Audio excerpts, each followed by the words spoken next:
وتواصوا بالحق وتواصوا بالصبر صدق اللہ العظیم۔ میرے قابل احترام بھائی اور دوستو، اللہ جل شانہ من والہ نے اس دنیا کو بنایا ہے اور اس دنیا کا ایک نظام اللہ تعالیٰ نے چلایا ہے، اور کچھ زمانے تک اللہ تعالیٰ اس دنیا کو چلائیں گے اور اس دنیا کا نظام چلے گا، اور پھر ایک وقت آ جائے گا کہ یہ دنیا ختم ہو جائے گی اور یہ دنیا کا نظام ختم ہو جائے گا۔ آج جمعے کا دن ہے اور احادیث کے اندر جمعے کے بارے میں جو روایتیں آئی ہیں اور جمعے کے دن کی فضیلت اور جمعے کے دن کے اعمال، ان روایتوں کے اندر ایک یہ بھی ہے کہ قیامت جو قائم ہوگی وہ جمعے کے دن قائم ہوگی۔ جمعے کا دن ہوگا اور لوگ صبح کو اپنے بازار میں جائیں گے، جیسے معمول ہے زندگی کا، بچے اسکولوں میں جاتے ہیں، مدرسوں میں جاتے ہیں، دفتر والے دفتروں میں جاتے ہیں، کاروباری لوگ بازار تجارت کے لیے جاتے ہیں، تو دفتر والے اپنے دفتروں میں لگے ہوئے ہوں گے، کاروباری لوگ اپنے کاروبار میں لگے ہوئے ہوں گے، ناپ تول رہے ہوں گے، کپڑے ناپ رہے ہوں گے، چیزیں بیچ رہے ہوں گے، سودا کر رہے ہوں گے،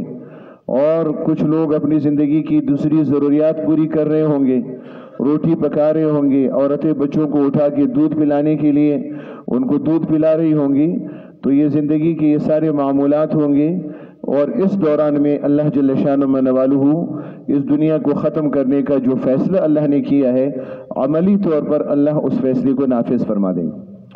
اور پھر سور پھونکا جائے گا اور اس سے تمام انسان ختم ہو جائیں گے، اور پھر کائنات کی ایک ایک چیز جو ہے وہ ٹوٹے گی، زمین بھی پھٹ جائے گی، آسمان بھی ٹوٹ جائے گا، پہاڑ بھی اللہ تعالیٰ ان کو چورا چورا کر کے، ریزہ ریزہ کر کے ان کو اللہ تعالیٰ اپنی جگہوں سے ہلا دیں گے، اڑا دیں گے، روئی کی طرح وہ اڑیں گے، اور بالکل صفوف اور پاؤڈر کی طرح بنا کر اللہ تعالیٰ ان کو ملیامیٹ کر دیں گے۔ اس دنیا کے سارے وجود کو اللہ جل شانہ من والہ ختم فرما دیں گے، اور پھر اس دنیا کے ختم ہونے کے بعد جو ایک نئی زندگی ہے آخرت کی، اس زندگی کا آغاز ہوگا، برزخی زندگی ہوگی، اور اس برزخ حائل اور پردے کو کہتے ہیں۔ دنیا اور آخرت کے درمیان جو زندگی کا مرحلہ ہے اس کو برزخی زندگی کہتے ہیں۔ تو وہ برزخی زندگی شروع ہوگی، اور برزخی زندگی کا مرحلہ جب پورا ہو جائے گا تو پھر آخرت کا نظام اور آخرت کا دن قائم ہوگا، محشر کا دن ہوگا، تمام لوگ اپنے قبروں سے اٹھیں گے، آدم علیہ السلام سے لے کر جناب رسول اللہ صلی اللہ علیہ وسلم تک تمام انبیاء۔ سب سے پہلے رسول اللہ صلی اللہ علیہ وسلم نے فرمایا میں نکلوں گا اپنی قبر سے، اور پھر میرے ساتھ حضرات شیخین، حضرت صدیق اکبر رضی اللہ عنہ، حضرت عمر رضی اللہ عنہ اٹھیں گے، اور پھر جنت البقیع قبرستان کے مردے اٹھیں گے، مکہ مکرمہ کے قبرستان جنت المعلی کے قبرستان کے مردے اٹھیں گے، پھر تمام دنیا کی قبروں سے مردوں کو اللہ تعالیٰ اٹھائیں گے، اور جب سب کے سب اپنے قبروں سے نکلیں گے تو پھر اللہ ان سب کو میدان محشر میں ان کو جمع کر دیں گے، ایک آگ نکلے گی، اس سے بچنے کے لیے لوگ دوڑیں گے، اور سب کے سب میدان محشر میں حساب و کتاب کے لیے میدان کے اندر سب کے سب کو اللہ جمع فرما دیں گے، اور اس زمین کو اللہ تعالیٰ پھیلا دیں گے، اور زمین کے اوپر پھر اللہ کا نظام عدالت قائم ہوگی، اور اللہ اپنے بندوں سے آدم علیہ السلام سے قیامت تک جتنے انسان ہیں ان تمام انسانوں کا حساب و کتاب ہوگا، اور پھر اس کے بعد جنت و جہنم کا فیصلہ ہوگا۔ تو یہ فیصلہ آنے والے دنوں میں ہم اور آپ کے بارے میں بھی ہوگا۔ وہ دن ہوگا کہ جس میں ہم اور آپ، جیسے رسول اللہ صلی اللہ علیہ وسلم نے فرمایا ما منکم من احد الا سیکلمہ ربہ ولیس بینہ وبینہ ترجمان، کہ جو بھی انسان ہوگا، مرد اور عورت، چھوٹے بڑے، ہم اور آپ سب، اس دن محشر کے دن میں اللہ کے سامنے کھڑے ہوں گے، اور درمیان کے اندر ترجمانی کرنے والا ترجمان نہیں ہوگا، اور اللہ اپنے بندوں سے حساب زندگی کا لے گا۔ جو زندگی اللہ نے آج یہ جو ہم کو دی ہے، یہ اس دن کی تیاری کے لیے ہے، اور اس دن کے پیچھے حساب کا دن آنے والا ہے، اور آج کے دن کا اور گزری ہوئی زندگی کا اور آنے والی زندگی کا حساب اللہ جل شانہ من والہ ہم اور آپ سے لیں گے، حساب و کتاب ہوگا، اور پھر اس کے مطابق اللہ جل شانہ من والہ کی جانب سے فیصلہ ہوگا۔ اور اس میدان کے اندر کھڑے ہو کر آپ علیہ الصلوۃ والسلام نے قیامت کے دن کا جو منظر بتایا ہے کہ قیامت کے دن میں تمام انسان ہوں گے، اور اللہ کے رسول صلی اللہ علیہ وسلم نے فرمایا کہ لوگ میدان محشر کے اندر جمع ہوں گے، ننگے ہوں گے، نہ ان کے پاؤں پہ جوتا ہوگا، نہ بدن پہ کپڑے ہوں گے، نہ سر پہ ٹوپی ہوگی، نہ کوئی ساز و سامان ہوگا، تنہا اکیلے دنیا میں آئے تھے اور اکیلے میدان محشر میں کھڑے ہوں گے، اور پھر ایک ایک کر کے اللہ جل شانہ من والو ان کو بلائیں گے۔ حضرت عائشہ رضی اللہ عنہ نے رسول اللہ صلی اللہ علیہ وسلم سے کہا، یا رسول اللہ، ننگے بدن جب کھڑے ہوں گی تو شرمندگی تو ہوگی۔ آپ علیہ السلام نے فرمایا کہ اس دن کسی کو یہ نہیں معلوم ہوگا، احساس نہیں ہوگا کہ میرے دائیں بائیں آگے پیچھے کون کھڑا ہے۔ ہر آدمی اپنے فیصلے کے اندر منتظر ہوگا اپنے فیصلے کے لیے کہ میرے لیے کیا فیصلہ ہونے والا ہے، اور وہ فیصلہ 1 دن کا نہیں ہوگا، 100 دن کا نہیں ہوگا، وہ 1000 دن کا نہیں ہوگا، لاکھ سال کا نہیں ہوگا، کروڑ سال کا نہیں ہوگا، ارب خرب سال کا نہیں ہوگا، ہمیشہ کا فیصلہ ہوگا۔ جیت گیا جو جیت گیا ہمیشہ کے لیے جیتے گا، اور جو ہار گیا وہ ہمیشہ کے لیے ہارے گا۔ ہمیشہ کی جیت ہے اور ہمیشہ کی ہار ہے، اس اور اعلان ہوگا۔ اس کے بعد جو جیت جائے گا اعلان ہوگا کہ فلاں اور فلاں کا بیٹا کامیاب ہو گیا، اور فلاں اور فلاں کے بیٹا ناکام ہوگی۔ جو کامیاب ہوگی اب اس کے بعد ناکام نہیں ہوگا، اور جو ناکام ہوگا اس کے بارے میں ہوگا کہ اب وہ کامیاب نہیں ہوگا۔ ہمیشہ کی کامیابی اور ہمیشہ کی ناکامی ہوگی، اور اس کامیابی اور ناکامی کے لیے باقاعدہ سند ان کو عمل نامے کی شکل میں ان کو جنت کی سند دے دی جائے گی۔ وَأَمَّا مَنْ أُوتِيَ كُلَّ إِنسَانٍ أَلْزَمْنَاهُ طَائِرَهُ فِي عُنُقِهِ، اور انسانوں کا سارا کردار اور زندگی کا سارا ریکارڈ ان کے گلے کے اندر ہار بنا کے لٹکا دیا جائے گا کہ یہ تمہاری زندگی کا، جیسے دنیا کے اندر ایک چپ، ایک سم اور ایک کریڈٹ کارڈ، اس کے اندر آدمی کی زندگی کی تفصیلات ہوتی ہے، تو اب ایک کمپیوٹر پر بیٹھ کر ایک کلک سے آدمی کی ساری زندگی کی تفصیلات اور اس کے کوائف سارے کے سارے سامنے آ جاتے ہیں۔ تو قیامت کے دن بھی انسان کو اللہ جل شانہ من والہ اس کے گلے کے اندر عمل نامہ کا ہار ڈال دیں گے، اور جس میں اس کی زندگی کا سارا ریکارڈ ہوگا۔ اس کی آواز بھی ہوگی، جیسے دنیا کے اندر یہ نمونے ہیں، آڈیو بھی ہے، ویڈیو بھی ہے، آوازیں بھی ہیں، تصویریں بھی ہیں، نقل و حرکت بھی ہے، یہ ساری چیزیں اللہ اس کو دکھائیں گے۔ اور وَوَجَدُوا مَا عَمِلُوا حَاضِرًا وَلَا يَظْلِمُ رَبُّكَ أَحَدًا، جو کچھ کیا ہوگا آدمی کے سامنے ہوگا کہ یہ تمہاری پوری زندگی کا ریکارڈ ہے، اور یہ تمہاری پوری زندگی کی تفصیل ہے۔ اللہ اس کے سامنے اس کی ساری زندگی کی ویڈیو چلا دیں گے کہ یہ تمہاری زندگی ہے، تمہارے اعمال ہے، تمہارا کردار ہے، یہ تم اٹھتے تھے، یہ بیٹھتے تھے، یہ تمہارے دن ہے، یہ تمہاری راتیں ہیں، یہ تمہاری جوانی ہے، یہ تمہارا بڑھاپا ہے، یہ تمہاری جلوت ہے، یہ تمہاری خلوت ہے، اور یہ تمہاری راتیں ہیں اور یہ تمہارے دن ہے، یہ تم نے زندگی گزاری ہے، وہ ساری زندگی اس کے سامنے اللہ کر حاضر کر دیں گے۔ اور پھر اس زندگی کے متعلق جو زندگی ہوگی، پھر اللہ فرمائیں گے اقرا کتاب، پڑھو، اب اپنا ریکارڈ خود پڑھو، اور پھر اپنا حساب خود کر لو، فیصلہ کر لو کہ اب تم نے جانا کہاں ہے۔ تمہارے خود اپنے ہی کردار اور ریکارڈ کے پڑھ لینے سے تم خود ہی اس نتیجے پہ پہنچو گے کہ میں جنت میں جانے والا ہوں یا جہنم میں جانے والا ہوں۔ اللہ فرمائیں گے پھر تم کو جو فیصلہ سنایا جائے گا تو تم یہ نہیں کہو گے کہ میرے اوپر ظلم ہوا ہے، بلکہ یہی کہو گے کہ تم بصیرت کے ساتھ کہ میرے لیے جو فیصلہ ہوا ہے وہ میرے عمل کے مطابق ہوا ہے، جیسے میں نے عمل کیا ہے، جیسے زندگی گزاری ہے، سیاہ کرتوت بدعمالیاں وہ بھی سامنے ہوں گے، اور ان کے لیے ان کے اپنے بدعمالیوں کے نتیجے میں جو اس کی سزا ہوگی وہ اللہ نے دنیا کے اندر بتائی ہے کہ یہ دن آنے والا ہے جس کے لیے تیاری تم نے اب دنیا میں آنکھ بند ہونے سے پہلے کرنی ہے۔ آنکھ بند ہو جائے تو یہ آنکھ بند ہوگی، کیسے بند ہوگی؟ یہ آنکھ بند ہوگی کامیاب ہو کر ہوگی یا ناکام ہو گیا، اور یہ جیت گیا یا ہار گیا، ہمیشہ کی جیت اور ہمیشہ کی ہار، اور پھر اعلان ہمیشہ کے لیے ہوگا کہ بس کامیابی مل گئی، ہمیشہ کی کامیابی، یہ ناکامی ہوگی، ہمیشہ کی ناکامی ہوگی۔ اور اس دن کے بارے میں کہ وہ جو دن آنے والا ہوگا، انبیاء علیہ الصلوات اور تسلیمات دنیا میں اور جناب رسول اللہ صلی اللہ علیہ وسلم نے اپنی امت کو کتنا سمجھایا اور کتنا ڈرایا اور ان کو بتانے کی کوشش کی۔ تو اس لیے آج کا قیامت کا دن جو ہوگا وہ منظر ہوگا اور جمعے کا دن ہوگا۔ اور جمعے کے دن کے بارے میں جناب رسول اللہ صلی اللہ علیہ وسلم فرماتے ہیں ہر جمعے کے دن میں تمام جانور اس بات کا انتظار میں ہوتے ہیں کہ شاید آج قیامت قائم ہو جائے اور اس دنیا کو اللہ نے اس پہ نابود کر لے، عصر تک وہ انتظار میں ہوتے ہیں کہ شاید آج دنیا کا آخری دن ہو۔ تو آخری دن تو آئے گا، ہمارا اور آپ کی زندگی کا آخری دن بھی آنے والا ہے کہ جس دن کے بعد پھر ہم اور آپ کا مزید کوئی دن نہیں ہوگا، آخری دن ہوگا، اور اس دنیا کا بھی آخری دن کہ اس کے بعد پھر دنیا کا کوئی دن نہیں ہوگا اور یہ دنیا کا نظام پھر مزید نہیں چلے گا، ختم ہو جائے گا۔ اور اس کے لیے دنیا میں جو زندگی ہے یہ آخرت کی تیاری کے لیے، اور مرحلے دنیا کے اندر آخرت کی تیاری کیسے آدمی کر لے گا، اس کے لیے اللہ نے انبیاء علیہ الصلوات اور تسلیمات کو بھیجا دنیا کے اندر، اور مثالیں میں نے عرض کی ہیں اور آپ حضرات نے سنی بھی ہے، اور بار بار سمجھنے کے لیے کہ دنیا کے اندر آدمی کو جو دنیا میں ہم کو زندگی ملی ہے یہ کس لیے اللہ نے ہم اور آپ کو زندگی دی ہے، پھر موت کیوں دیتی ہے، بیماریاں کیوں آتی ہیں، پریشانیاں کیوں آتی ہیں، حالات آدمی کے اوپر کیوں آتے ہیں، اور اگر اللہ نے اس دنیا کے لیے ہی انسان کو پیدا کی ہے تو مرتا کیوں ہے، دنیا کے لیے اللہ نے انسان کو پیدا کیا تو بوڑھا کیوں ہوتا ہے، اسی دنیا کے لیے پیدا کیے تو بیمار کیوں ہوتا ہے، دنیا میں آدمی کے اوپر حالات کیوں آتے ہیں، اور پھر ان حالات سے وَلَنُذِيقَنَّهُم مِّنَ الْعَذَابِ الْأَدْنَىٰ دُونَ الْعَذَابِ الْأَكْبَرِ لَعَلَّهُمْ يَرْجِعُونَ، اور اللہ فرماتے ہیں دنیا میں ہم حالات تمہارے اوپر لاتے ہیں تاکہ آنے والے بڑے بڑے حالات کو تم سمجھ جاؤ،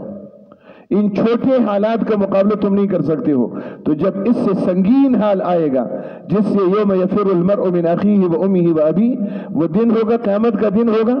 اور پھر اس دن میں آدمی چاہے گا بچنا چاہے گا، بھاگنا چاہے گا، لیکن اللہ فرمائیں گے این المفر، کہاں بھاگو گے، کدھر جاؤ گے، تو آج تو تم بھاگنے کی جگہ تم کو نہیں ملے گی کہ تم اللہ کی خدائی سے تم کہیں پہ جا سکو، پناہ لو۔ تو اب میرے دوستوں مذاق نہیں ہے، اور یہ آدمی نہیں ہے کہ ان باتوں کو آدمی بچوں کی طرح، پاگلوں کی طرح ان چیزوں کو آدمی نظر انداز کر دے، اور عقل کے اوپر پردے پڑے ہو، دل و دماغ کے اوپر پردے پڑے ہو، ان باتوں کو آدمی نظر انداز کر لے، تو اب سوچے کہ یہ باتیں نظر انداز کرنے کی ہے، یہ باتیں آدمی پس پش ڈالنے کی ہے، اور ان کو آدمی توجہ نہ دے، تو یہ ایسی چیزیں ہیں۔ تو اس کے لیے اللہ کے رسول اللہ نے اس دن کا کتنا اہتمام بیان فرمایا ہے، اور انبیاء علیہ الصلوات اور تسلیمات نے کیسے تیاری کی ہے، اور جناب رسول اللہ صلی اللہ علیہ وسلم نے کیسے بتایا، اور یہ دنیا جب ختم ہوگی تو اس کی نشانیاں ظاہر ہوگی، اور ان نشانیوں کا ظاہر ہونا دنیا کا بچپنا، دنیا کی جوانی، دنیا کا بڑھاپا، دنیا کی جوانی تھی، آدمی بچپنا تھا، دنیا کا وجود تھا، پھر دنیا جوان ہو گئی، دنیا کا عروج تھا، اور پھر دنیا کا بڑھاپا ہے، یہ دنیا کا زوال ہے، اور پھر دنیا ختم ہو جائے گی، یہ دنیا کی فنا ہے۔ اس دنیا کو اب یہ دنیا زوال کی طرف جا رہی ہے، اور اس زوال کے بعد اس دنیا کا پھر فنا ہے، اور اس کا ختم ہونا ہے کہ اس دنیا کو اللہ جل شانہ من والو ختم فرمائیں گے، اور اس کے اثرات ہوتے ہیں جیسے درخت ہوتا ہے، پہلے پودا نہال چھوٹا سا، پھر وہ بڑا درخت بنتا ہے ہرا بھرا، اور پھر اس کے اوپر پھر وہ درخت کی عمر جب پوری ہوتی ہے تو پھر وہ درخت کمزور ہو جاتا ہے، شاخیں اس کی کمزور ہو جاتی ہیں، پتے زرد ہو جاتے ہیں، تو یہ اس بات کی علامت ہے کہ درخت اب بوڑھا ہو گیا، اور یہ اپنی زندگی عمر یہ درخت گزار چکا ہے، اور اب یہ درخت ختم ہونے والا ہے کہ اب یہ پتے زرد ہو گئے اور یہ شاخیں خشک ہونے لگی ہیں، اور آنے والے دنوں میں یہ درخت بالکل بے برگبار ہو جائے گا، نہ اس کے اوپر پھل ہوگا نہ اس کے اوپر پتے ہوں گے، یہ بالکل ننگا ہو جائے گا اور کاٹ کر اس کو جلا دیا جائے گا۔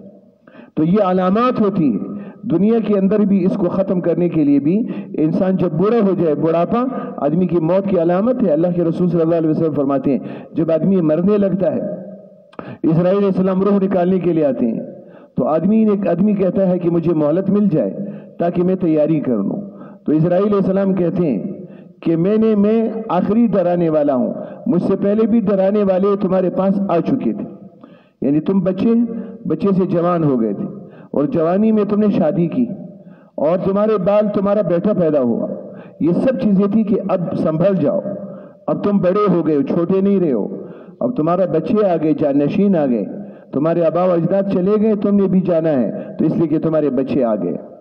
اور بال سفید ہو گئے، تو یہ بھی ڈرانے والے ہیں کہ اب سمجھ جاؤ، سنبھل جاؤ، حیا کرو، شرم کرو، اب رک جاؤ، اب مزید گناہوں کا وقت نہیں ہے کہ تم مزید، تمہارے بال سفید ہو گئے پھر بھی تم گناہ کر لو۔ اس حضور پاک علیہ السلام فرماتے ہیں چند لوگوں پہ بڑا تعجب ہے، اور ان میں سے ایک آدمی ہے کہ جس کے بال سفید ہو جائے پھر بھی گناہ کرے۔ اس لیے کہ یہ تو اب زندگی کے آخری مرحلے میں تم داخل ہو چکے ہو، بال تمہارے سفید ہو گئے، اللہ کو تمہیں دیکھ کے حیا آتی ہے، تم کو حیا نہیں آتی۔ سفید بال کو دیکھ کے اللہ حیا کرتے ہیں، شرم کرتے ہیں، لیکن جب آدمی کے بال سفید ہو گئے اس کا مطلب یہ اب شرم کر لو، بوڑھے ہو گئے ہو، اب مزید اب گناہ کرنے کا نہیں ہے۔ جوانی میں اگر کر لیے اب تو مت کرو، اب تو تم بوڑھے ہو گئے ہو، بال تمہارے سفید ہو گئے، اب تم نے مرنا ہے، قبر کے قریب پہنچ چکے ہو، اب مزید زندگی کا اگلا مرحلہ نہیں ہے، لہذا اب سمجھ جاؤ۔ لیکن پھر بھی تمہیں شرم نہ آئی، بال سفید ہو گئے لیکن اس کے باوجود جذبہ گناہوں کا جوان ابھی بھی جوان ہے، گناہوں کا جذبہ ایسے ہی ہے جیسے ابھی 60 سال کا ہو گیا کہتے ہیں ابھی تو میں جوان ہوں، 70 سال ہو جائے کہتے ہیں ابھی میں جوان ہوں،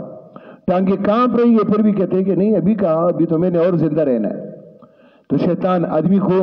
امیدیں دلاتا ہے کہ ابھی تم نے مزید زندہ رہنا ہے،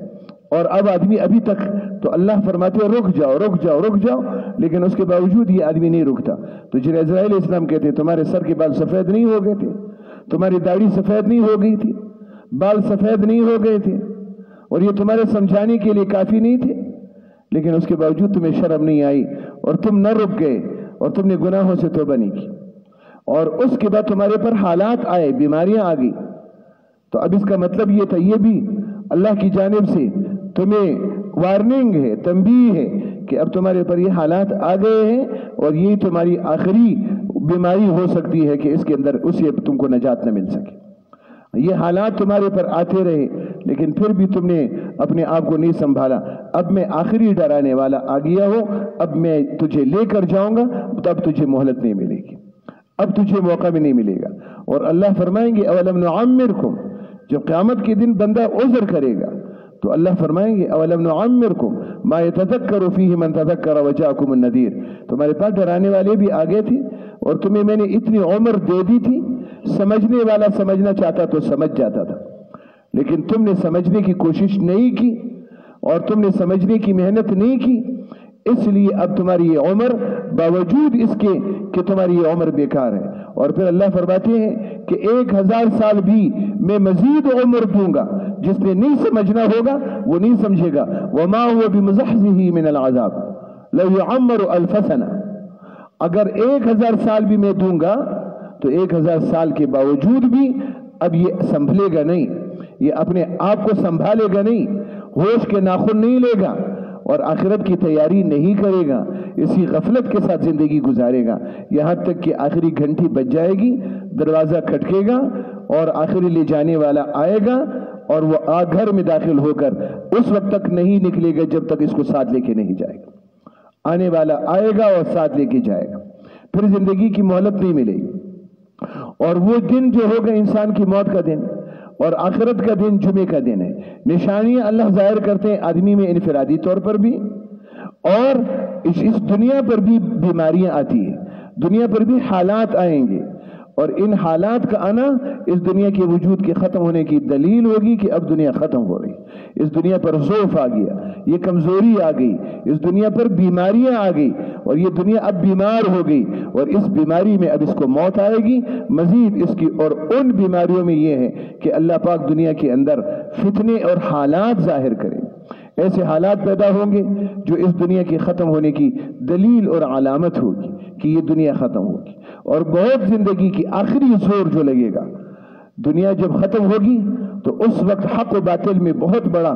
معرکہ ہوگا اور سخت جنگ ہوگی۔ شیطان ساری زندگی محنت کرتا ہے، دنیا میں آتے ہی شیطان اپنی محنت شروع کر دیتا ہے،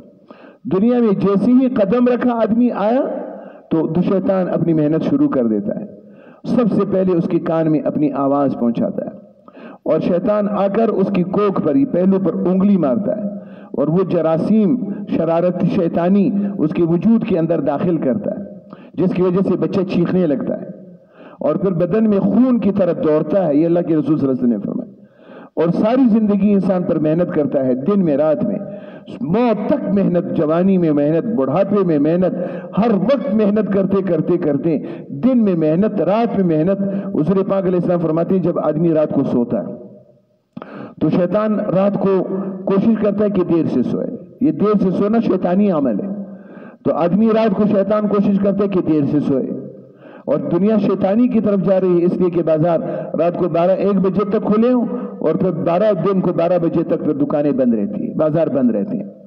اور یہ شیطانی عمل ہے۔ تو شیطان رات کو جگاتا رہتا ہے اور پھر دیر سے سلاتا ہے، اور جب سو جائے تو حدیث پاک کے اندر ہے کہ اللہ کے رسول صلی اللہ علیہ وسلم نے فرمایا کہ شیطان آ کے آدمی کی گدی میں پیچھے سے آ کر اور وہاں پہ آ کے بیٹھ جاتا ہے اور گرے لگاتا ہے، اور گرے جیسے رسی کو باندھا جاتا ہے، آدمی کے وجود کو اس طرح سے گرے لگاتا ہے، باندھ دیتا ہے، اور کہتے ہیں علیک لیل طویل، ابھی رات لمبی ہے سو جاؤ، ابھی تبکی دیتا ہے، کانوں پر سلاتے ہیں، اور یہ حدیث میں، اور پھر وہ کہتے ہیں کہ ابھی رات طویل ہے سو جاؤ، ابھی رات طویل ہو سو جاؤ، تو وہ شیطان اس کو سلانے کی کوشش کرتا ہے، سو جاؤ ابھی سو جاؤ ابھی سو جاؤ، نماز کے لیے اٹھا، نیند غالب ہے، سستی غالب ہے، نہیں اٹھ سکتا، آنکھیں نہیں کھل دی، نماز ضائع کر دی، قضا کر دی، اور آدمی کو سلاتا رہتا ہے۔ حضور پاک علیہ السلام نے فرمایا کہ جب آدمی اٹھ جاتا ہے تو وہ ایک رسی کی گرہ وہ کھل جاتی ہے، اور پھر جب آدمی وضو کر لیتا ہے تو اس کے بعد وہ دوسری گرہ جو شیطان نے لگائی تھی وہ گرہ کھل جاتی ہے، اور پھر جب آدمی نماز پڑھ لیتا ہے تو پھر وہ بدن جو شیطان نے باندھا ہوا تھا وہ بدن کھل جاتا ہے، اور آدمی کے اندر نشاط پیدا ہو جاتا ہے، چستی پیدا ہو جاتی ہے۔ اس لیے اب رات کو دیکھیں کوئی آدمی فجر کی نماز کے لیے وضو کر کے اٹھے اور ایک آدمی سویا رہے، ہونا تو یہ چاہیے تھا بظاہر کے سونے والا جاگنے والے کے بنسبت زیادہ چست ہو، لیکن جاگنے والا چست ہوتا ہے اور سونے والا سست ہوتا ہے، اس کے بدن میں سستی، غفلت، نحوست، لعنت ہوتی ہے، اور جاگنے والے نے نیند قربان کی لیکن اس کے بدن کے اندر چستی آتی ہے۔ رات کو تہجد پڑھنے والا جتنا پرسکون اور خوش ہوتا ہے، سونے والا اتنا نہیں ہوتا، جتنی چستی تہجد پڑھنے والے میں ہوتی ہے، اور فجر پڑھنے والے نماز پڑھ کر مسجد میں اشراق پڑھے، قرآن پڑھ لے، اس کے بدن کے اندر جتنی چستی ہوتی ہے۔ تو میرے دوستوں علامات ہے، اور ان علامات دنیا کے ختم ہونے کے لیے مقابلہ ہے اس دنیا میں، اور اس دنیا کے اندر حق و باطل کا مقابلہ شیطان موت کے وقت آ کے پورا زور لگاتا ہے۔ حدیث کے اندر جب دنیا سے جانے لگتا ہے تو شیطان کی آخری جنگ، شدید جنگ اس وقت کرتا ہے، اور پوری کوشش کرتا ہے، زور لگاتا ہے کہ ساری زندگی اسی دن کے لیے تو محنت کی تھی، اس دن کے لیے تو ساری زندگی کی محنت تھی۔ اگر کوئی تہجد پڑھتا ہے وہ اس آخری دن کے لیے کرتا ہے کہ آخری دن جیت جاؤ۔ تاج نمازیں پڑھتا ہے اسی لیے پڑھتا ہے کہ جب دنیا سے جانے لگ جو تو کامیاب ہو کے چلا جاؤ۔ اپنی دین کی جو محنت کر رہا ہے تو اب اسی دن کے لیے کرتا ہے۔ کسی کوئی بڑے جس نے اپنے آپ کو تھکایا دین کے اندر، وہ اس دنیا سے جانے کے دن جو ہوتا ہے اسی دن کے لیے کرتا ہے کہ اس دن میں کامیاب ہو جاؤں، ساری محنت اسی دن کے لیے، ورن و دھن سارا اسی دن کے لیے کہ کامیاب ہو جاؤں۔ اور بے دینی اور گناہ کی زندگی گزارنے والے کے لیے اوپر خدشہ ہے کہ آخری دن میں ناکام ہو جائے اور وہ آخری دن میں جاتے ہوئے ذلیل و خوار ہو جائے۔ تو شیطان حدیث کے اندر ہے مرنے کے وقت باپ کی شکل میں آتا ہے، اور پھر اس کو کہتے ہیں کہ دیکھو میں تمہارا باپ ہوں، تمہارے پر میں نے اتنے احسانات کیے، یہ کیا ہے، اب آج تمہیں یہ بات بتاتا ہوں اور میری بات مان لو۔ تو یہ شیطان باپ کی شکل میں آ کے اس کو گمراہ کرنے کی کوشش کرتا ہے۔ پھر ماں کی شکل میں آتا ہے اور ماں کی محبت کا اظہار کرتا ہے، اور پھر وہ کہتے ہیں کہ میں ماں ہوں اور تمہارے پر یہ احسانات کیے، دودھ پلائے، جوان کیا، یہ کیا، آج میری بات مانو۔ اور پھر وہ دوست کی شکل میں آتا ہے، جس کے ساتھ آدمی کے تعلق ہو، دوستی ہو، محبت ہو، اس کی شکل میں آ کے اس کو ورغلانے کی کوشش کرتا ہے، اور آدمی کی آنکھوں پر پردے پڑ جاتے ہیں، دنیا غائب ہو جاتی ہے، اور آدمی یا فرشتوں کو دیکھتا ہے یا شیطان، اور وہ شیطان جس شکل میں آتا ہے یا فرشتے آتے ہیں انسان کے پاس مختلف شکلوں میں خوشخبری لے کر۔ اب ان دونوں کا بھی مقابلہ ہے، فرشتوں کا بھی مقابلہ ہے، شیطان کا بھی مقابلہ۔ حدیث میں ہے کہ جو آدمی دنیا میں اچھی زندگی گزارتا ہے، موت کے وقت جب شیطان آتا ہے تو فرشتے آتے ہیں، اور فرشتے اس کی جگہ شیطان کے ساتھ مقابلہ کرتے ہیں، اور وہ شیطان کو اس کے قریب آنے نہیں دیتے۔ شیطان جب اس پر حملہ کرتا ہے تو فرشتے بچانے کی کوشش کرتے ہیں، اور جب روح نکلتی ہے تو ایمان کے ساتھ نکل جاتی ہے۔ اور جب انسان گناہوں کی زندگی گزارتا ہے تو موت کے وقت جب شیطان آتا ہے تو فرشتے اس کو چھوڑ دیتے ہیں، شیطان کے حوالے کر دیتے ہیں، اس لیے کہ دنیا کے اندر جب اس نے نیک اعمال نہیں کیے تو موت کے وقت فرشتے کہتے ہیں کہ آج تمہاری مدد ہم نہیں کر سکتے، تو یہ شیطان کے حوالے کر دیتے ہیں، اور جب شیطان کے حوالے ہو جاتا ہے تو شیطان اس پر محنت کر کے گمراہ کر کے ورغلا دیتا ہے۔ کتنے لوگ ایسے ہیں کہ موت کے وقت ایمان پہ مرتے ہیں، اور کچھ لوگ ہوتے ہیں موت کے وقت بے ایمان دنیا سے چلے جاتے ہیں، گناہ کرتے ہوئے، بدعملی کرتے ہوئے ان کو موت آ جاتی ہے، شیطان اس کے اوپر غالب آتا ہے، پورا زور لگاتا ہے۔ اور امام احمد بن حنبل رحمہ اللہ کا واقعہ کہ جب ان کا انتقال ہونے لگا تو اب ان کو بے ہوشی کی کیفیت آئی، تو لوگ بیٹھے ہوئے جو قریب تھے وہ کلمہ پڑھ رہے تھے، تو وہ کہتے تھے ابھی نہیں ابھی نہیں ابھی نہیں۔ پھر جب ان کو افاقہ آیا تو لوگوں نے کہا کہ آپ کیوں کہہ رہے تھے ابھی نہیں ابھی نہیں؟ ہم نے کہا تھا کلمہ پڑھ رہے تھے۔ فرمایا نہیں، تم سے نہیں کہہ رہا تھا، شیطان آیا تھا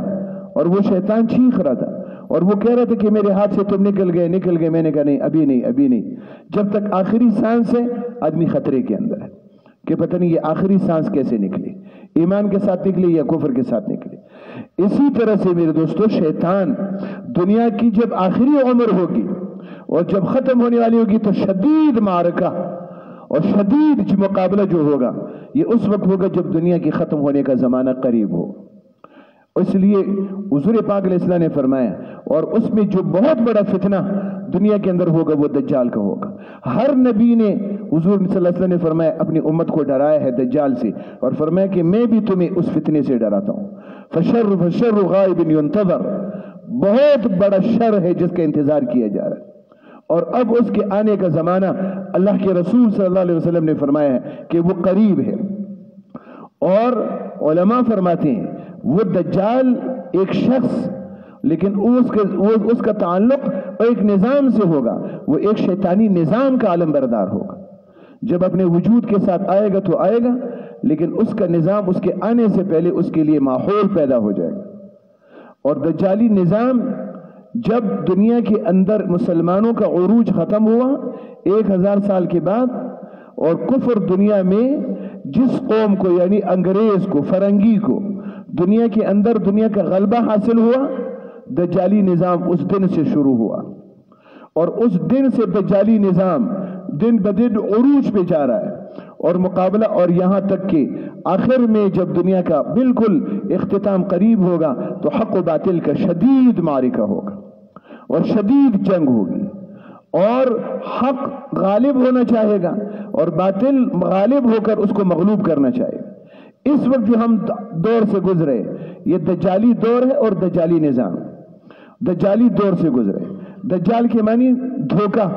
جھوٹ، فریب۔ اس وقت دنیا جھوٹ سے بری ہوئی، فریب سے بری ہوئی، دنیا کا سارا نظام دھوکے پر مبنی ہے، جھوٹ پر مبنی ہے اور فریب پر مبنی ہے، اور اس دھوکے کے ماحول میں اربوں لوگ ہیں جو دھوکہ کھا رہے ہیں اور وہ دھوکہ خوردہ ہو چکے ہیں، فریب میں آ چکے ہیں، دنیا کے جال میں گرفتار ہو چکے ہیں۔ اور سب سے زیادہ گرفتار ہونے والی حدیث کے اندر ہے عورتیں، ان کی عورتیں زیادہ متاثر ہوتی ہے دجالی نظام سے، بے حیائی سے، بے پردگی سے، عریانی سے، آزادی سے زیادہ متاثر ہوتی ہیں۔ اور یہ انگریز، ان کی جو محنت ہے یہ دجالی محنت ہے۔ یہود، دجال یہود میں سے ہوگا، اور سب سے زیادہ اسلام کے ساتھ جنگ جو ہوگی وہ یہود کی ہوگی، اور وہ سازشیں پوری دنیا کے لیے کریں گے، حرمین کو ختم کرنے کے لیے کریں گے،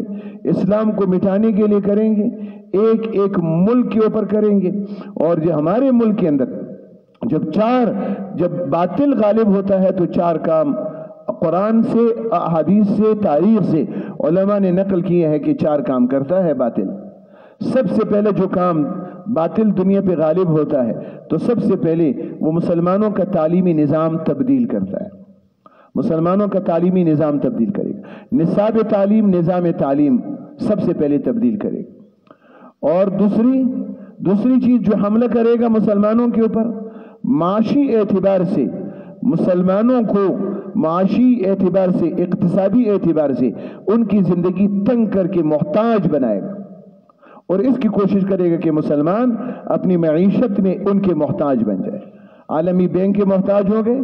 IMF کے محتاج ہو گئے، ورلڈ بینک کے محتاج ہو گئے، عالمی اداروں کے محتاج ہو گئے، ان سے پیسے لے، ان سے امداد لے، ان سے قرض لے اور ان کے رحم و کرم پہ ہو جائے۔ یہ باقاعدہ سازش ہوگی کہ مسلمانوں کو معاشی اعتبار سے تنگ کیا جائے، اور پھر اس تنگی کے لیے جو سب سے زیادہ وار ہوگا وہ دنیا کے اندر بے حیائی کو پھیلانے کی کوشش کریں گے۔ اسلام حیا کو پھیلاتا ہے، اور حدود کا نظام حیا کو پیدا کرنے کے لیے, بے حیائی ختم کرنے کے لیے. اور دنیا کا باطل جب سے دنیا میں آیا ہے انہوں نے حدود کے بجائے بے حیائی کو پھیلانے کی کوشش کی ہے, مختلف ناموں سے بے حیائی کو پھیلانے کی کوشش کی ہے کہ دنیا میں بے حیائی. کبھی وہ حقوق نسواں بل کے نام سے عورتوں کو حقوق دو, عورتوں کو آزادی دو, اور عورتوں کے حقوق کے نام پر عورتوں کے حقوق مقصود نہیں ہوتے ہیں, حیا کو ختم کر کے بے حیائی لانا مقصود ہوتا ہے کہ وہ دنیا میں بے حیائی کو پیدا کرے, حیا کو دنیا سے ختم کر دے. یہ اس بے حیائی جب ختم ہوگی حیا, اور بے حیائی دنیا کے اندر پیدا ہوگی, تو مسلمان پھر بے حیا دجال کے حملوں کا نشانہ بنے گا. اس لیے حدیث میں بھی ہے جو بے حیا ہوگا وہ دجال کے لشکر کے اندر شامل ہوگا. جس میں حیا ہوگی اللہ اس کی حفاظت کرے گا, اور جو بے حیا ہوگا وہ دجال کے فتنے کا نشانہ بن جائے گا. وہ یہودیت میں, نصرانیت میں, کفر میں چلا جائے گا, اسلام دشمن بن جائے گا جس کے اندر بے حیائی ہو جائے گی. اور دنیا کا باطل جناب رسول اللہ صلی اللہ علیہ وسلم کی رسالت کے خلاف اور وہ اقدامات کریں گے کہ حضور پاک علیہ الصلوۃ والسلام کی رسالت کو متنازع بنا دیں. پاکستان کے اندر باقاعدہ ایک گروپ اور ایک تنظیم اور کچھ لوگوں نے کام کیا کچھ عرصے سے, اور وہ جو کام کیے انہی 3 باتوں پر: پاکستان کا نصاب تعلیم اور نظام تعلیم بدل دو, اور پھر زیادہ نشانہ مدرسے ان کی آنکھوں میں کھٹکتے ہیں کہ مدرسوں کی اصلاحات کر لو, مدرسوں کا نظام بدل دو, ان کا نصاب بدل دو, اس لیے کہ ان کو رکاوٹ یہی نظام نظر آتا ہے. اور دوسرے حدود آرڈیننس کے نام سے حیا کو دنیا کے اندر سے ختم کر کے اس کی جگہ بے حیائی لائی جائے, لہذا اس کے خلاف انہوں نے کام کیا. اور پھر حضور پاک علیہ الصلوۃ والسلام کی رسالت پر, نبوت پر دنیا میں جو کام ہو رہا ہے اس میں سب سے زیادہ کام پاکستان کے اندر دینی محنتوں کی شکل میں رسول اللہ صلی اللہ علیہ وسلم کی ختم نبوت پہ کام ہو رہا ہے. اور پاکستان کو یہ اعزاز حاصل ہے کہ پاکستان میں جب قادیانی کے نام سے نبوت کا دعوت کرنے والا وہ برطانوی گورنمنٹ کے زیر اثر ان کا خود کاشتہ پودا تھا, جنہوں نے اٹھایا اور پھر ابھارا اور پھر تربیت دی, پھر یہ دعویٰ کرایا, مال اس پہ خرچ کیا, پشت پناہی اس کو دی. اسی لیے تو دیکھو نبوت کا دعویٰ کرنے والے تو بہت آئے لیکن ان کے فتنے مٹ گئے. قادیانیت کا جو فتنہ ہے باوجود اس کے کہ اس کے اوپر وہ غیر مسلم اس کو قرار دے دیا گیا ہے, لیکن پاکستان کی فوج میں بھی گھسے ہوئے, پولیس میں بھی گھسے ہوئے, حکومت میں بھی گھسے ہوئے, اور روز اول سے پاکستان کے اندر روز اول سے وزیر خارجہ اور پھر مختلف عہدوں پہ آنے والے قادیانی, اور اس وقت بھی اثر رسوخ رکھنے والے قادیانی حکومت کے اندر, اداروں کے اندر, عسکری کے اندر یہ موجود ہیں. اور ہر حکومت جب آئی ہے تو قادیانیوں نے اپنا ایجنڈا ان کے سامنے رکھا ہے, اور در پردہ انہوں نے محنت کی ہے کہ قادیانیوں کو غیر مسلم اقلیت قرار دے دیا گیا. یہ علماء کی اور دیندار طبقے کی قربانی تھی, اور رسول اللہ صلی اللہ علیہ وسلم کی نبوت کا معجزہ تھا کہ اللہ نے علماء سے وہ کام لیا, اور حضور پاک علیہ السلام کی نبوت پر ڈاکہ ڈالنے والے کو کافر قرار دلوایا گیا. اور یہ اعزاز اس ملک کے علماء کو حاصل ہوا, یہاں کے مسلمانوں کو حاصل ہوا. لیکن کب سے یہ محنت ہو رہی ہے؟ ہر دور حکومت میں یہ کوشش کی گئی کہ ان کو دوبارہ مسلمان باور کرایا جائے, اور پھر اس دور میں حکومت میں آئے روز مختلف طریقوں سے قادیانیوں کو آگے لانے کی اور مختلف جگہوں میں لانے کی کوشش کی. تو آج کل بھی جو یہ پھر ایک شوشہ چھوڑ دیتے ہیں, قادیانیوں کی حضور پاک علیہ الصلوۃ والسلام کی نبوت پر حملہ کرنے کے لیے ماحول بناتے ہیں, فضا بناتے ہیں, کبھی کس شکل میں, کبھی کس شکل میں, کبھی کس شکل میں. تو میرے دوستو, اس وقت جو ہماری ذمہ داری بنتی ہے وہ ایمانی غیرت کا تقاضا یہ ہے کہ ہم اور آپ اپنے دین کے ساتھ چمٹ جائیں, دین کو قدر کی نگاہ سے دیکھیں, دنیا کو دین پہ ترجیح نہ دیں. حالات ہمارے متاثر ہوں گے, غربت بھی آ جائے گی, فقر بھی آ جائے گا, تنگ دستی بھی آ جائے گی, حالات بھی آ جائیں گے, لیکن ہم نے اپنے ایمان کو اپنے ہاتھ سے جانے نہیں دینا, اور اپنے بچوں کی ایمان کی فکر کریں. ہم اور آپ کا اتنا مسئلہ نہیں ہے جتنا ہم اور آپ کے بچوں کا مسئلہ بنا ہے, اور ہم اور آپ کی نسلوں کی فکر زیادہ ہے کہ آنے والے دنوں میں ہمارے بچوں کا کیا بنے گا, ہماری نسلوں کا کیا بنے گا. اگر مسجد سے اپنے بچوں کو نہیں جوڑیں گے, علماء سے اپنے بچوں کو نہیں جوڑیں گے, اور اس وقت پوری دنیا میں جو دنیا کی سازش ہے اور تعلیمی میدان اس وقت باطل کے دو میدان بہت زیادہ ہے، تعلیمی میدان ذہن سازی کے لیے اور میڈیا کا میدان۔ یہ دونوں میدان ذہن سازی کے لیے یہ ان کی دعوت کے ذرائع ہیں، ذہن سازی کے ذرائع ہیں۔ جو ذہن بنانا چاہتے ان دو راستوں سے بنا رہے، اور ہم نے ظاہر ہے کہ اپنے بچوں کو بھی تعلیمی حوالے سے مدرسے کے حوالے نہیں کیے، علماء کے حوالے نہیں کر رہے، اس لیے کہ علماء کا مستقبل تو ہم یہ دیکھ رہے کہ وہ بیچارے 2000 5000 کے مزدور ہیں، ان کا تو بظاہر کوئی مستقبل نہیں ہے۔ اس لیے کہ اب اسکول کالج یونیورسٹی پڑھیں گے، عہدے ڈپلومے لیں گے، اور پھر وہ پڑھے لکھیں گے تو ظاہر لاکھوں کی تنخواہ ہوگی اور بھگت ہوگی، عزت ہوگی، گاڑی ہوگی، حشم و قدم ہے، نوکر چاکر ہے، تو اب یہ چیزیں تو ملے گی، یہ تو مدرسے کی تعلیم سے نہیں ملتی۔ تو اب یہی چیز تو ہمارا امتحان ہے کہ ہم نے اپنے دین کو چھوڑ کر اپنی اولاد کو اس حوالے سے بالکل ان سے بے فکر ہے امت کہ ہمارے بچے اس حوالے سے کہاں جا رہے ہیں، اور ان کا ذہن کیا ذہن ان کا بنایا جا رہا ہے، اور باہر کا ماحول کتنا زہریلا ہے، اور پھر چینل اخبار سارے دن ہم بیٹھے ہوئے، میڈیا کے اوپر بھی ہم اور آپ کو علم ہوگا کہ دنیا کے میڈیا بھی اس وقت یہودی سازشوں کا زیر اثر ہے، ان کے خریدے ہوئے لوگ ہوتے ہیں، اور ان کی چاہت کی خبریں وہ دنیا میں پھیلاتے ہیں اور ذہن سازی کرتے ہیں۔ تو یہ ذہن سازی کا ماحول ہے، وہ مسجد سے دور کر دیں، مدرسے سے دور کر دیں، علم سے دور کر دیں، حیا سے دور کر دیں۔ تو ہمیں اپنے بچوں کی فکر کرنے کی بہت ضرورت ہے، اپنی عورتوں کی فکر کرنے کی بہت ضرورت ہے، اور یہ اس وقت بہت شدید مقابلہ ہو رہا ہے، اور اس مقابلے کے لیے ہمیں میدان کے اندر مقابلے کے میدان میں آ کے تماشائی نہیں، کھلاڑی کی حیثیت سے ہم کو کام کرنا ہوگا، اور اس کے لیے ہمیں علماء کا دامن پکڑنا، مسجد سے جڑنا، اپنے بچوں کو مسجد میں ہاتھ سے پکڑ کے لے آئے، سوتے ہوئے نہ چھوڑیں، ہم ان کو اپنی مرضی پہ نہ چھوڑیں، ان کو مسجد میں لائیں، نمازی بنائیں، مسجدوں کا عادی بنائیں، یہ ان کے ساتھ ہمدردی اور خیرخواہی ہے، ان کا حق ہے والدین کے اوپر۔ اپنی عورتوں کو سمجھانے کی کوشش کریں، اللہ کے راستے میں ان سے اوقات لگوائے، علماء کے دامن سے ان کو وابستہ کرے، قرآن اور حدیث سے ان کو وابستہ کرے، دنیا کی جس لین میں جائیں گے انشاءاللہ وہ مسلمان بن کر جائیں گے۔ اور اس کے لیے ایک چیز جو جمعے کا دن جو میں نے عرض کیا، ایک کچھ اعمال ہے جو اس رمضان کے اندر اور ہمیشہ ہمیں کرتے رہنا چاہیے۔ صلاۃ التسبیح پابندی کے ساتھ نہیں کر سکتے تو جمعے کو تو ضرور، اور خصوصاً رمضان کے اندر تو صلاۃ التسبیح ہو جائے، اور اللہ کے رسول صلی اللہ علیہ وسلم پر درود شریف کی کثرت، اور سورہ کاف دجالی دور ہے، دجال کے فتنوں سے بچنے کے لیے اللہ کے رسول صلی اللہ علیہ وسلم نے فرمایا جمعے کے دن جو سورہ کاف پڑھے گا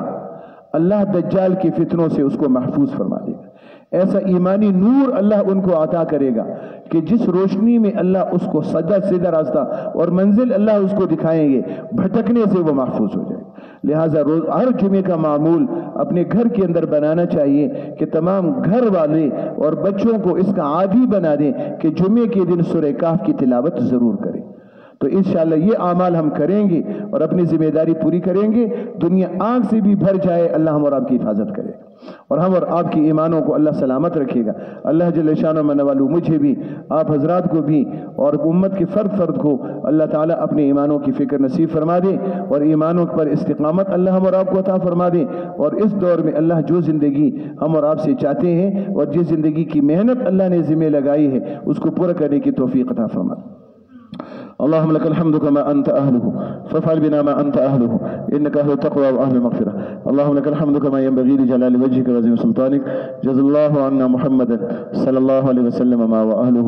ربنا وظلمنا أنفسنا وإن لم تغفر لنا وترحمنا لنكونن من الخاسرين. اللهم أرنا الحق حقا وارزقنا اتباعه وأرنا الباطل باطلا وارزقنا اجتنابه. اللهم إنا نسألك بركة في العمر وصحة في البدن وراحة في المعيشة ووسعة في الرزق وزيادة في العلم وجودة في الذهن والثبات على الإيمان. يا حي يا قيوم يا حي يا قيوم يا حي يا قيوم برحمتك نستغيث. اے اللہ ہمیں معاف فرما، ہماری جملہ جرائم سے درگزر فرما، گناہوں کو اے اللہ خطاؤں کو اے اللہ معاف فرما، معافی کا قلب اس پر پھیر دے، گناہوں کی عادت کو نیکی کی عادت سے بدل دے، گناہوں کو نیکیوں سے مبدل فرما دے۔ اے اللہ ہمیں گناہوں کی زندگی سے نکلنے کی توفیق نصیب فرما، صاف ستھری پاکیزہ تقوی والی زندگی اے اللہ ہم سب کو نصیب فرما، تقوی عطا فرما، اے اللہ حیا نصیب نصیب فرما۔ اے اللہ ایمان کو ہمارا محبوب بنا، اسلام کو ہمارے وجود کی زینت بنا، تقوی اور حیا کا لباس ہم سب کو نصیب فرما، بے حیائی سے ہم سب کی حفاظت فرما، بے یقینی سے ہم سب کی حفاظت فرما، زوال ایمان سے ہم سب کو بچا۔ اے اللہ ہمیں اسلام پہ جینا نصیب فرما، بے دینی کی زندگی سے سب کو محفوظ فرما، ایمان پر خاتمہ نصیب فرما، موت کے وقت اس جنگ کو ہار جانے سے ہماری حفاظت فرما۔ اے اللہ زندگی کی بازی جیتنے کی توفیق اے اللہ اور ہم پر یہ احسان فرما۔ اے ہمارے کریم خدا دنیا سے جاتے ہوئے کلمہ نصیب فرما، ایمان نصیب فرما، اور جب تیرے دربار میں ہماری حاضری ہو شرمندگی سے اس وقت بچا لے۔ اے اللہ اس وقت ہمیں سرخروئی نصیب فرما لے۔ اے ہمارے پروردگار موت اور موت کے بعد کے مراحل کو آسان فرما۔ اے اللہ قیامت کے دن عرش کا سایہ نصیب فرما، اپنے نبی کا پڑوس نصیب فرما، ان کے جھنڈے کے نیچے حشر عطا فرما، صحابہ کے ساتھ کھڑے ہونے کی اے اللہ ہمیں یہ سعادت نصیب فرما۔ اے اللہ جنت ہمیں نصیب فرما، جہنم سے ہمیشہ کے لیے ہم کو بچا،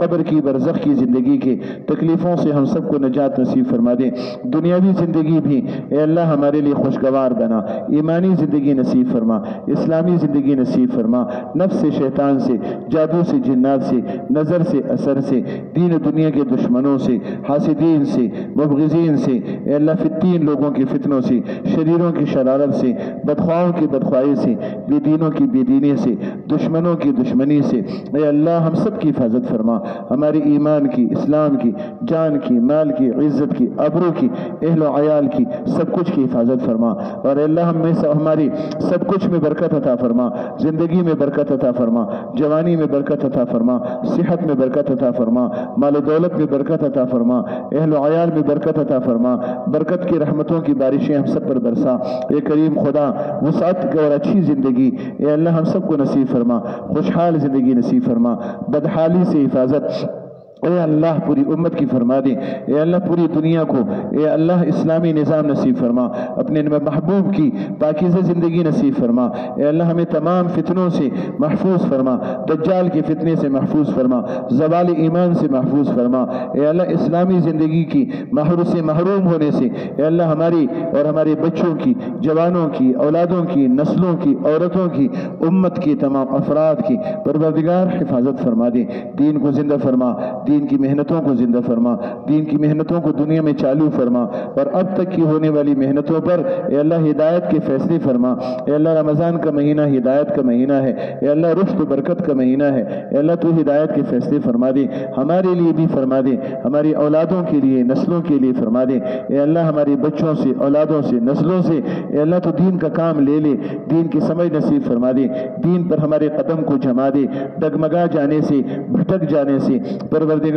ہماری حفاظت تو فرما دے۔ اے اللہ دونوں جہانوں کے سردار حضرت محمد مصطفیٰ صلی اللہ علیہ وسلم نے جتنی بھی خیر امت کے لیے مانگی وہ تمام خیریں عطا فرما، جتنے شرور سے فتنوں سے آفتوں سے مصیبتوں سے اے اللہ دجالی فتنوں سے اے اللہ رسول اللہ نے حفاظت کی دعا مانگی ہے، اے اللہ ہمیں ان تمام فتنوں سے اے اللہ ہم سب کی حفاظت فرما دے۔ اے ہمارے کریم خدا حرمین شریفین کی سرزمین کو اے اللہ عبادت کی رونقوں سے معمور فرما، اے اللہ اپنے نبی کے روزے پر حاضری دینے والوں کے ماحول کو اے اللہ وہ مناظر پھر سے قائم فرما دے، تیرے گھر کے طواف کرنے کو اے اللہ پھر سے چالو فرما دے، مسجدوں کو مدرسوں کو خانقاہوں کو معبدوں کو اے اللہ آباد فرما، اے اللہ دین کی محنت کرنے والوں کے حوصلوں کو بلند فرما، اے اللہ استعداد نصیب فرما، اے اللہ ہمارے بڑے ہمارے علماء ہمارے مشائخ اے اللہ ان کو دین کی صحیح ترجمانی کی اور امت کی رہبری کی اے اللہ استعداد نصیب فرما، اے اللہ موجودہ حالات میں اے اللہ ہمارے بڑوں کو امت کی صحیح رہبری کرنے کی اے اللہ سمجھ اور توفیق نصیب فرما، اور اے اللہ امت کو ان پر اعتماد نصیب فرما، اے اللہ ان کے دامن سے وابستگی اے اللہ ہمیں نصیب فرما، دین کی جتنی محنتوں میں اے اللہ میدانوں میں اے اللہ محنت کرنے والے محنت کرتے ہیں ان سے ساتھ جڑنے کی توفیق عطا فرما، اے اللہ بے دینی سے بچا، اے اللہ بے دینی کی محنتوں سے بچا، بے دین لوگوں کا اے اللہ لقمہ بن جانے سے اور ان کے ساتھ سازشوں کے شکار ہونے سے اے اللہ ہم سب کی حفاظت فرما۔ مولا کریم رمضان مبارک کا مہینہ ہے، تیرا مہمان ہے، اور یہ برکتوں کے ساتھ، رحمتوں کے ساتھ، دعاؤں کی قبولیت کے ساتھ اے اللہ آتا ہے۔ پروردگار اس کو ہمارے لیے رحمتوں کا، برکتوں کا مہینہ بنا دے۔ اے اللہ تمام بیماریاں، تمام آفتیں، تمام مصیبتیں، تمام تنگیاں، تمام پریشانیاں اے اللہ ختم فرما دے، دور فرما دے۔ اے اللہ تمام بیماریوں سے، اے اللہ تمام وباؤں سے، حادثات سے، واقعات سے، بلیات سے اے اللہ ہماری حفاظت فرما۔ عورتوں کی، بچوں کی حفاظت فرما، بوڑھوں کی، جوانوں کی حفاظت فرما۔ ہمارے گھروں، مسجدوں، مدرسوں، مرکزوں، معبدوں کی حفاظت فرما، خانقاہوں کی حفاظت فرما، ہمارے ملک کی حفاظت فرما، گلی گلی، کوچے کوچے کی حفاظت فرما۔ اے اللہ ہمارے بازاروں اور مارکیٹوں کی حفاظت فرما۔ اے اللہ ہمارے تمام طبقات کی حفاظت فرما۔ سب کو پوری دنیا سے ان وباؤں کا رخ بدل دے مولا۔ اے اللہ ہمارے ملک سے، حرمین شریفین سے، مسلمانوں سے اے اللہ وباؤں کو پھیر دے مولا۔ اے اللہ اس کا رخ اے اللہ جنگلوں اور صحراؤں کی طرف کر دے اللہ۔ یہ آفتیں پہاڑوں پر، جنگلوں پہ ڈال دے۔ اے اللہ اپنے بندوں کو بچا لے، مسلمانوں کو بچا لے، اے اللہ اہل ایمان کو بچا لے۔ اے اللہ ہماری حفاظت فرما۔ اے اللہ تو ہماری دعاؤں کو قبول فرما۔ اے اللہ ہماری دعاؤں کی طاقت کو ظاہر فرما۔ اے اللہ اپنا فضل فرما، کرم فرما۔ اے اللہ اپنی قدرت سے اپنے قانون کے ضابطوں کو توڑ دے مولا۔ رحم فرما دے، کرم فرما دے، بخش دے۔ اے اللہ تمام خیر نصیب فرما، تمام شرور سے، آفتوں سے، مصیبتوں سے پناہ نصیب فرما، مسجد سے وابستگی نصیب فرما، قرآن اور حدیث سے تعلق نصیب فرما، ایمانی نور سے ہم سب کو منور فرما، اپنی معرفت اور محبت نصیب فرما، اپنا تعلق نصیب فرما، اپنی محبت کی حلاوت سے آشنا فرما، نفس و شیطان کی شرارتوں سے قدم قدم پر اے اللہ ہماری حفاظت فرما دے، گناہوں سے بچنے کی توفیق اے اللہ ہمیں نصیب فرما، نیکی کرنے کی ہمت عطا فرما۔ اے اللہ تمام خیر نصیب فرما، تمام فتنوں سے حفاظت فرما، دعاؤں کو اپنے فضل سے، کرم سے مولا کریم قبول فرما۔ آمین آمین آمین برحمتک یا رب۔